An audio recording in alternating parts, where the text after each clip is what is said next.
This one cuts deep in many different directions. Some say it's Black Lives Matter. Some say it's hair does not hate. Some say it's all lives matter. Some say it's racism. Some say it's victimization.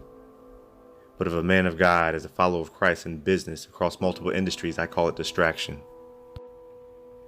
You know, it's amazing to me that one of the things that believers, and especially believers in business, don't want to recognize or fail to realize is that through it all, Jesus Christ is Lord. And I don't mean to say that in a blind fashion.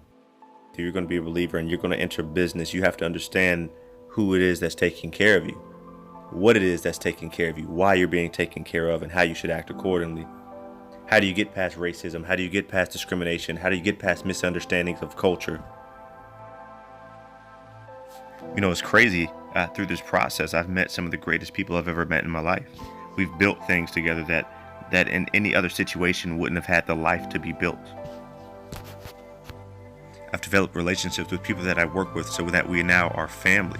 People that I have the desire to be around, that I have a responsibility to care for. People that have helped me build and I've helped them build in different aspects of their life. We've traveled together. We've hit the road together. We've done different things that have changed other people's lives for the greater. That's a part of the blessing when you enter business under the submission of Christ. But you've heard me say it before, if the devil can't beat you, he's going to make you busy. How does he make you busy? By giving you a distraction. By throwing racial disparities, racial differences, racial ideologies, life ideologies in front of you. They become controversial. And then they let people blow it up and make it even more magnified. Further distracting you away from your calling.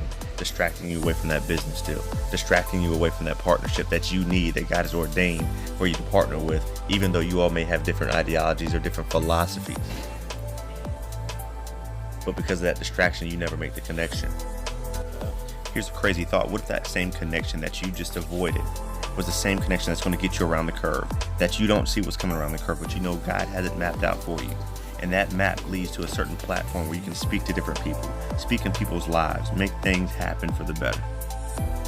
I see it happen every day. I see people miss opportunities. I see blessings get squandered because we don't want to partner, because we are afraid to enter a new realm, to enter something that's uncomfortable. You see, when you get comfortable, you've entered a very, very dangerous place, a very dangerous place to be because comfort or familiarity breeds a lack of discipline. It breeds a lack of discipline if you sit in comfort for too long.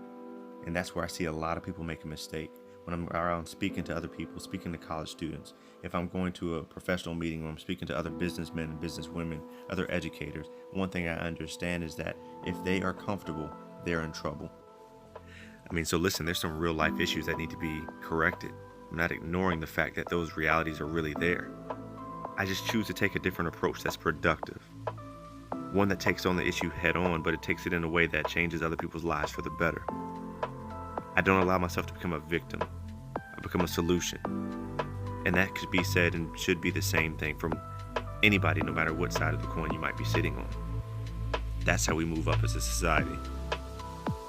Listen to what I'm saying. These are very serious issues that need to be corrected. But we can't allow the issues to be transformed into distractions. We have to keep the issues as issues so that we can address it accordingly. And as a believer, as a follower of Christ, we have the obligation to let Christ lead us in how to put these solutions into action, how to be servants and agents of change.